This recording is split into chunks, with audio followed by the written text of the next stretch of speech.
welcome to the construction update for V&A Broadbeach. My name's David Higgins, I'm Project Director from Colliers Residential on the Gold Coast. I'm joined by Graham Goldman, Managing Director of Eastview, and Paul Mangelakis from Eastview as well. Graham, tell us what we're looking at around the site as we see all this equipment around us at the moment. Where we're at the moment, we've got into the second phase after the completion of the demolition. We're doing what we call the CSM wall, so it's a site retention wall, most people know it as probably as a D wall. It's a slightly different system. That goes right around the perimeter of the site, circa 23 metres deep. And they're done in panels that are about 2.8 metres wide. So far we've done about 5 or 6 panels along Albert Avenue, and then along the wave we've got about 18 already poured. At the moment we've got 1 rig operational. The second rig is currently being commissioned to start, and we'll have double rigs then,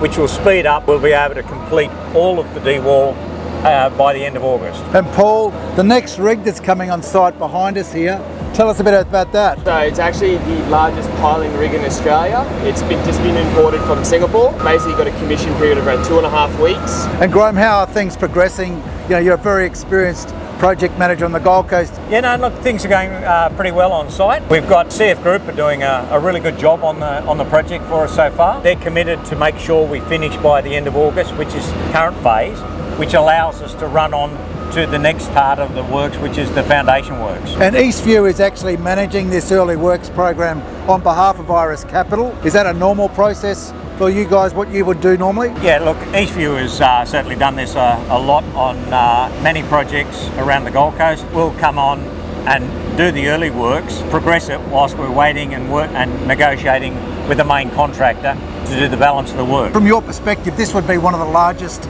construction jobs on the Gold Coast, definitely very advanced by comparison to other projects. Time-wise, the project's proceeding well within its timeframes, early timeframes? Yeah, no, we're still tracking along with our original timeframes that we were looking at, and as I said, by the end of February we will have all the foundation works completed, and our main contractor would have already had the formworker locked in. We're building the jump form and the wrap system, ordering the lifts. It's not like we stop and then they get going. It's going to be a seamless transfer. I think it must be very pleasing for all our purchasers and prospects on V&A to look. The construction activity actually underway here in Broadbeach. Congratulations on the efforts to get it to this point. We're very pleased to be able to go to our clients and to our friends of V&A and report on construction. So on behalf of the team at V&A and Colliers, thank you, and we sign off from on site at V&A.